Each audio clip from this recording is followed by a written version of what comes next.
नुसल्ली व नुसल्लिमु अला रसूलिहिल करीम। आज से पहले जो हमने आखिरी बात यहाँ की थी वो ये थी कि हमने इज्तिमाई तौर पर अल्लाह तबारक व तआला से दुआ की थी। याद है कि नहीं? हमने अल्लाह तबारक व तआला से इज्तिमाई तौर पर दुआ की थी। तो आपकी दुआओं की बरकत से अल्लाह ने दरवाज़ों का इंतज़ाम कर दिया है। ये आपकी दुआ की बरकत है। तो आपको अल्लाह ताला से अपनी हर हाजत के लिए यूँ दुआ करते रहना चाहिए, ताकि जैसे दरवाज़ों का इंतज़ाम हुआ, अब विंडो रह गए, विंडो का इंतज़ाम भी हो जाए। फिर विंडो के बाद कमरों के अंदर नीचे कारपेट बिछने का इंतज़ाम भी हो जाए, ताकि नरम भी हो जाए जगह और गर्म भी हो जाए जगह। सर्दियों में गर्म जगह की भी नीचे ज़रूरत होती है, नरम जगह की भी ज़रूरत होती है। हर बच्चे के पास तो नरम बिस्तर नहीं है ना, हर बच्चे के पास तो गद्दा नहीं है कि नीचे गद्दा बिछाए फिर उसके ऊपर सोए। बाज़ के बाद चादर है, बाज़ के बाद चादर भी नहीं है बेचारों के पास। तो इसलिए अल्लाह ताला से ये दुआ करनी चाहिए कि अल्लाह तबारक व तआला ने जैसे दरवाज़ों का इंतज़ाम कर दिया है, दरवाज़ों का तकरीबन 65,000 रुपया बन रहा है, तो 65,000 पूरा ही अल्लाह ने आपकी दुआ की बरकत से दे दिया है। तो अब तकरीबन जो विंडो बनते हैं 5, उनका तकरीबन बनेगा 60,000 या कुछ कम बनेगा, तकरीबन इतना बनेगा, 50-60 के दरमियान बनेगा। तो अल्लाह ताला उसका भी इंतज़ाम फरमा दें अपने ख़जाने से। और फिर अल्लाह ताला से ये भी हमारी दुआ है कि अल्लाह पाक मदरसे के जो कमरे हैं उनके लिए नीचे बिछाने के लिए कारपेट का इंतज़ाम फरमा दे, ताकि कारपेट के बिछने से एक तो सफाई रहेगी और सफाई के साथ साथ क्या होगा, जगह नरम होगी और जगह गर्म होगी। तो सर्दियों में तो दोनों की ज़रूरत है और गर्मियों में गर्म की ज़रूरत तो नहीं, लेकिन नरम की ज़रूरत फिर भी होती है। तो इसलिए ये अल्लाह ताला से दुआ करनी चाहिए। दुआ की कबूलियत कब होती है? दुआ की कबूलियत एक अजीब सा लतीफ़ा है। एक बंदा बूढ़ा सा था, कमज़ोर सा था, वज़न उठा के जा रहा था। बारिश हो गई, रास्ते में कीचड़ हो गई, फिसलन हो गई। अब बेचारा बंदा बूढ़ा भी है, वज़न भी काफ़ी सारा उठाया हुआ है, और उधर रास्ते में भी क्या हो गई, कीचड़ फिसलन हो गई। तो कभी पाँव इधर फिसलता है, कभी पाँव इधर फिसलता है। सामने से एक नया नवेला जोड़ा आ रहा था, दुल्हन और दूल्हा। माशाअल्लाह दोनों जिस्म को मटकाते हुए, आपस में मुस्कराते हुए, हैं ख़यालात मिलाते हुए, तख़य्युलात जगाते हुए सामने से रूनुमा हुए। तो अब ये बाबा उधर जा रहा है, वो इधर आ रहे हैं। तो जब आमना सामना हुआ, कुदरती बाबा के पाँव से कोई मिट्टी ऐसी उड़ी जो दुल्हन साहबा का जो ख़ास किस्म का कीमती सूट था, खामंद का पसंदीदा, उस पर कीचड़ लग गई। तो मर्द को बड़ी गैरत आई। पहले औरत ने कुछ कहा, फिर मर्द को गैर, उसने 2-4 थप्पड़ उस बेचारे बूढ़े को लगा दिए। खैर वो बूढ़ा बेचारा चला गया, क्या कर सकता था, बूढ़ा आगे को चला गया।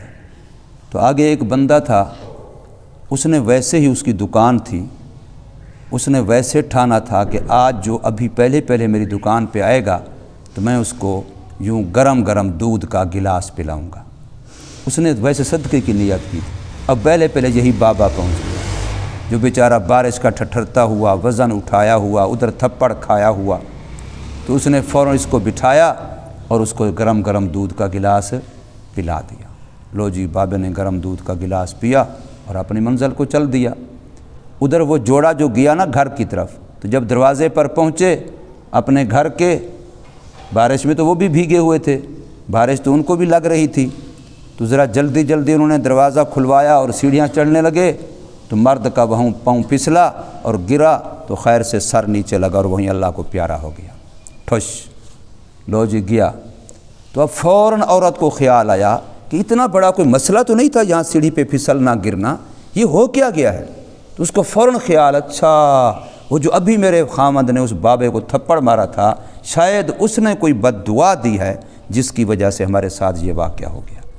तो फ़ौरन उसने वहाँ बंदों को बताया, वो उसके रिश्तेदार फ़ौरन भागे और आकर के उस बाबे को तलाश किया کہ یار اتنا کوئی مسئلہ تو نہیں تھا، ٹھیک ہے اس نے غلطی کی تھی، زیادتی کی تھی، نہیں کرنی چاہیے تھی، لیکن آپ کو اس کے ساتھ اتنی بد دعا تو نہیں دینی چاہیے تھی کہ وہ تو آپ کی بد دعا سے مر گیا۔ تو بابا نے کہا نہیں، میں نے اس کو کوئی بد دعا نہیں دی، میں نے اس کو کوئی بد دعا، لیکن بات اتنی ہے اس کو پیار تھا اپنی بیوی سے، اس کو پیار تھا اپنی بیوی سے، تو اس نے اپنی بیوی کے پیار اور محبت کا یہ بدلہ لیا کہ اس کی تکلیف کو، اس کے کپڑوں کے خراب کرنے کی وجہ سے اس نے مجھے تھپڑ مارا۔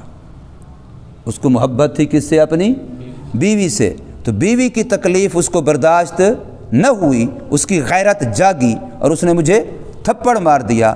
تو مجھ سے بھی تو کسی کو محبت تھی، مجھ سے بھی تو کسی کو، یعنی اللہ کو محبت تھی، تو میرے اللہ نے اپنی محبت جگائی، اللہ کی غیرت جاگی، اللہ نے اس سے میرا بدلہ لیا ہے، میں نے بد دعا نہیں دی۔ تو اس سے پتہ کیا چلتا ہے کہ اللہ کس کی مانتا ہے؟ جو اللہ سے محبت کرتا ہے، اللہ جس سے محبت کرتے ہیں۔ تو ہماری دعائیں بھی اللہ تبارک و تعالی اسی شرط پہ قبول فرمائیں گے کہ ہم اللہ سے محبت کریں اور اللہ کو اپنا محب بھی بنائیں، محبوب بھی بنائیں، اللہ کو اپنا محب بھی بنائیں، ہم محبوب ہوں، اللہ محب ہو، اور اللہ ہمارا محبوب ہو، کہ ہم محب بن جائیں، اللہ ہمارا محبوب بن جائے، اور اللہ محب بن جائے، ہم اللہ کے محبوب بن جائیں، اللہ ہمارا عاشق ہو، ہم اللہ کے معشوق ہوں، ہم اللہ کے عاشق ہوں، اللہ ہمارا معشوق ہو، تو پھر اللہ پاک دعائیں بھی قبول کرتا ہے۔ تو سارے ایسے کرو گے نا، تو اس کا طریقہ وہی جو روزانہ میں تمہیں منت کرتا ہوں، خدا کے لیے روزانہ عرض کرتا ہوں کہ اپنی زندگی کو سنت کے رنگ میں ڈھالو، اپنی زندگی کو سنت والی زندگی بناؤ، اپنی سوچ کو بدلو، سوچ مثبت لے آؤ، سوچ اچھی لے آؤ، ہمیشہ خیر کی سوچو، کیا کہتے ہیں انگلش میں پازیٹیو سوچو، کیا کہتے ہیں پازیٹیو کیا کہتے ہیں لفظ بولتے ہیں کوئی، مثبت سوچ سوچو، الٹی سوچ نہ سوچو، کبھی بھی دشمن کے بارے میں بھی خیر سوچو، چاہے وہ ہمارا جیسا کیسا دشمن ہی کیوں نہیں، اس کی بھی کیا سوچو؟ خیر سوچو کہ اللہ اس کو ایمان دے دے، اللہ اس کو ہدایت دے دے، اللہ اس کو توبہ کی توفیق دے دے، اللہ اس کو سمجھ دے دے۔ مزہ ہے اس زندگی کا، یقین جانیں اس زندگی میں کبھی کوفت نہیں ہے، ورنہ جب بندہ دوسرے کے بارے میں اپنے دل میں جلن رکھے گا تو یہی جلن ہی بہت بڑی تکلیف ہے۔ اپنے گھر میں اب بستر پہ سویا ہوا کسی کے لیے جل رہا ہے تو کیا آرام ہوا؟ دوسرے کی وجہ سے اپنے آپ میں کیا دل کے اندر جلن پیدا کی ہوئی ہے۔ تو یہ زندگی مشکل زندگی ہے، یہ زندگی آسانی والی نہیں ہے، اس زندگی سے پناہ مانگنی چاہیے۔ اللہ پاک ہمیں اس کی سمجھ نصیب